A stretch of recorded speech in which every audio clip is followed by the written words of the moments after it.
கொள்ளும் இடம். கோவலன் காவிரி பூம்பட்டினத்தின் பெருமணிக்கண் மானாய்கண் மகள் கண்ணகி இருவருக்கும் பெற்றோர்களால் நிச்சயித்த திருமண வாழ்க்கை மிகவும் சிறப்பாக சென்று கொண்டிருந்தது. மாதவி என்னும் ஆடல் மகளிரை கண்ட கோவலன் கண்ணகியை விட்டு பிரிகின்றான். சில காலத்திற்கு பிறகு மீண்டும் கண்ணகியை வந்து அடைகின்றான் கோவலன். பொருளை எல்லாம் இழந்த நிலையில் மீண்டும் பொருளீட்டுவதற்காக கண்ணகியின் காட்சிலம்பு ஒன்றை மதுரை மாநகரில் விற்க முற்படுகையில் பாண்டிய தேவியின் காட்சிலம்பை திருடிவிட்டதாக பொற்பல்லன் குற்றம் சுமத்தப்பட்டு கொலை செய்யப்படுகின்றான் கோவலன். கணவனை இழந்தோருக்கு காட்டுவதையில் தன் கணவன் கல்வன் அல்ல என்பதை மெய்ப்பிக்கும் காட்சி இதோ உங்கள் கண்முன். சரித்திர புகழ் வாய்ந்த கண்ணகியின் பாத்திரத்தை நாம் கண் முன்னே கொண்டு வருபவர் எம் பள்ளியின் 5ஆம் வகுப்பு மாணவி எப்ரார் உரைனா. மன்னன் பாண்டிய நெடுஞ்செழியனாக 4ஆம் வகுப்பு மாணவன் காசிம். பாண்டிமா தேவியாக நூரா பாத்திமா. பெருமைமிகு பாண்டிய நெடுஞ்செழியனின் பேரவையின் காவலர்களாக ராஜலட்சன், துல்கிபில். படைத்தளபதிகளாக முகமது ஜயதுல் ஹசன். அரசவையின் அமைச்சர்களாக ஆலியா பஷீரா, முகமது தாரிஸ், ஹகிமா நிலோபர், ஆஃபரின் பேகம், பிரகதி, சையத் நவாஸ்.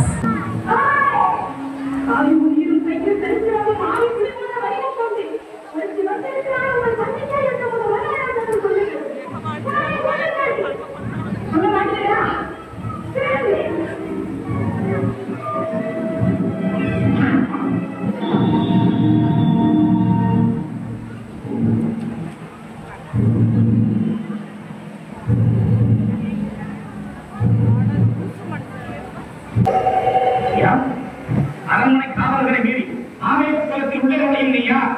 உலகுக்கு உடம்பு புகழ்பெற்ற மன்னரின் வரலாற்றை ஏற்காலின் மகனையிட்டு நியாயம் காட்ட வரவேறி சோழனது பெருந்தலையை நீதியின் இலக்கணமாய் பெற்று பெருமை கொண்ட திருமாவளவன் கரிகால் சோழனது பூம்புகாரை எழுதுவோர் பெருவழிகள் மாமாக்குவாரின் மருந்தது என் பெயர் கண்ணகி. முறையது என்னவோ உற்று விளைகின்ற மூன்று கடல் குழுவிற்கும் தென்னகத்தில் உங்களுக்கு கட்டி குற்றங்கள் வளர்த்து முப்படியும் எழுதிலே முத்தமையை காப்பாற்றும் முன்வேந்தர் பரம்பரையின் பெருமளவை முறையாக்க விடுபுரிந்த மன்னவனை எங்கள் முறையீட்டை கேட்பதற்கு முன் நான் யார் என்று முழுவதும் தெரிந்து கொண்டேன். நீ யார்? கண்ணகி. கையில் தரித்திரம்பரம் வந்திருக்கும் கண்ணகி. நீர் வலுவ நெடுஞ்செழியன் பாண்டியனை துணிந்து இறைவரைக்க வந்திருக்கும் கண்ணகி. என்ன? பாண்டிய மன்னா கோமாவளியின் பொதுமண்டலத்திலே கூடுதல் இருக்கிறார்கள். இதோ பாண்டியத்து பேரவையிலே கோமாளியர்கள் வீரர்களாகவும் கூடுதலாகவும் வீசிருக்கிறார்கள். கடற்கரைக்கு கொடி கட்டி ஆடுகின்றார். அந்த கொடிக்கம்பம் முடித்து விட அயல்நாட்டால் முழுக்க வைக்க கொடுப்போர் அளித்த அவசர சிரிப்புக்கு ஆளாகி குறைந்த கோவலன் மனைவி கண்ணகி நான் என்பதையும் அறிந்திருக்கிறார்கள். கோவலன் மனை, குருவன் மனை, இளம்பதனுடைய கல்வனின் மனை. யாதாவா நாயனும் நானாக்க வந்தார் நானாக்க. யார் கல்வன்? என் கணவனா கல்வன்? இல்லை இல்லை, அவரை கல்வன் என்று குற்றம் சாட்டிய கைவர்கள் இருக்கின்றது. ஆத்திரத்தில் ஐந்து முடிவுகளை கல்வி கட்டும் களவுமாக பிடிக்கத்தனமும் கனவு. கல்வனை தமிழகத்தில் நீதி கொல்லாமல் விடாதே என்று உங்களுக்கு தெரியும் அல்லவா? நீதியின் இலக்கணம் உரைக்கும் நெடுஞ்செழிய பாடனே, உனது நாட்டில் எனக்கு பெயர் நீதி. நன்னால் மறுத்தனால் நீதி அல்ல அல்ல, வல்லால் மறுத்தனேற்கு நீதி அல்ல அல்ல. நான் மனதில் இந்த தெய்வம் என் நாடு கடவுளத்தை நாமும் பணிபுரியும் தலைமைத்தீர்கள். குடைச்செடியின் குந்திர உருப்பவனே, எண்ணுப்பா ஒரு மண்டபத்தில் விசாரிக்கப்பட வேண்டிய வழக்கு உங்களது மண்டபத்தோடு முடிவாதே. சொல்லுவீர்கள், நன்றாக சொல்லுவீர்கள்.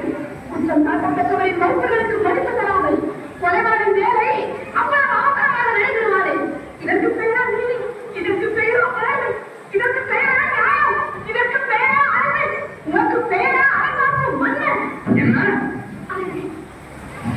கண்ணகி, உன் கணவன் கையில் இருந்தது அரசி கோப்பன் தேவியின் சிறம்பு. கோப்பன் தேவியின் சிறந்து கோவலன் தேவியாம் என்னுடைய சிறப்பு. நம்ப முடியாது என்ன? நீயா நம்புவதற்கு மேலாக சொல்கிறார்கள்.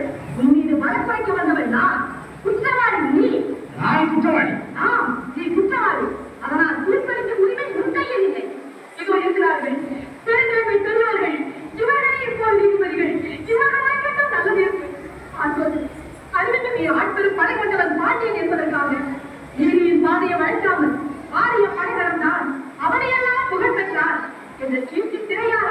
குற்றத்தை மறுத்து விடாமல் தாய் மேல் ஆணையாக, தமிழ் மேல் ஆணையாக, தாயகத்து மக்கள் மேல் ஆணையாக தீர்ப்பு போடுங்கள். நல்ல தீர்ப்பு போடுங்கள். கோப்பெரும் தேவியின் சிறப்பை கோலம் திருடினா என்பது குற்றச்சாட்டு. அதற்காக மரண தண்டனை, அது ஆராயாமல் அளித்த தீர்ப்பு, அதற்கு மரண மறுப்பு, வழக்கு என்னம்மா ஆனால் இதோ இந்த சிறப்பு இணையான மக்களும் சிறப்பைத்தான் என் மாமாவிற்கு வந்தார். மாமாவே அவரை கொன்று குவித்து விட்டார்கள். அப்படியான தேவியர்களுக்கு சிறப்பு அவைகளில் ஒன்று என்னுடையது. அதற்கு அடையாளம் அடையாளம் வேண்டுமா? 1000 கேள்விகள் என்னை கேட்டு உன்னை குற்றமற்றவனாக ஆக்கிக் கொள்ள துடிக்கிறாயே. இப்படி ஒரு கேள்வி நேருக்கு நேரே நான் தனி கேட்டிருந்தான் நீதி வருவான் எழுதி இந்த பெயர் உனக்கு நிலைத்திருக்குமே, என் அத்தானை உயிரும் தங்கியிருக்குமே. தேவி அணிந்திருக்கிறது ஒரு சிறப்பு உன்னுடைய என்ன பயன்? இறந்து போன என் கணவனை எழுப்பி தருவீர்களா? பெற்றுள்ள கணவனை ஒட்டி தருவீர்களா? முடியாதுங்களா? முடியாதுங்களா? ஆனால் ஒன்று, உயிர் போனதால் தொங்கிவிட்ட என் அத்தாரின் தலை போல் உங்கள் தலைவரையும் தொங்க வைக்கிறேன். உங்கள் நீதி போனதா, நிலைமை போனதா, மானம் போனதா? மகனே பாண்டியா, உனது மனைவியின் பழைய சிறுத்தரம் உள்ள கரங்கள் முத்துக்களா மாணிக்கங்களா? முத்துக்கள், அதுவும் முத்துக்கள். என்னுடைய சிறுபெற உள்ளவை மாணிக்கப்படங்கள். அப்படியா? எங்கே பார்க்கலாம்? சரி, இதோ பார். பார்த்தாயா முத்துக்களை? அடுத்த சிறப்பு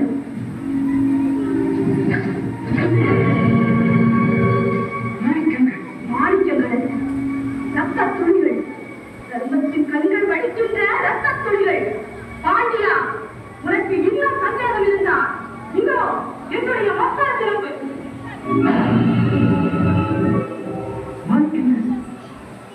அமைச்சர்களே, அரசரும் சாதாரணே, இதற்கு என்ன பதில்? கதை குறித்து விட்டதா? நீதி கவர்ந்து விட்டதா? வாய் அழைத்து விட்டதா? நெடுஞ்செழியும் பாண்டியரின் ஆயாவும் மாறாவும் அத்தனையும் மக்களோடு ஒன்றாக கலந்து விட்டதா? ஐயோ, ஏன் இந்த வாட்டம்? தமிழகம் குறிக்கிறது பாண்டியா, நீ தலை வைத்து நிற்பதை பார்த்து தமிழ்நாட்டு மறைநூல் திருக்குறள் கேள்வி பேசுகிறது. பாண்டியா, உன் நீதி வழங்க செய்திகளுக்கு ஆணை மேலே 1000 எதிர்த்து வந்தாலும் அண்ணாக தலைமுறையாக பணிகள் எடுத்துக்கொண்டு வீரம் எங்கே? நம்பியார் எங்கே? எட்டு திருப்பாடை எங்கே? எங்கே? எங்கே? எங்கே? மன்னா, மாசு படவும் மாநில விவரமும் நீதி வழங்கிய உனக்கு செல்வோர் எதற்காக? மாமாதமும் குறித்த உனக்கு மறைமொழி எதற்காக? எந்த குலத்துக்கு இறுதி ரசிக்க வந்த உனக்கு மேற்பாட்ட குறை எதற்காக?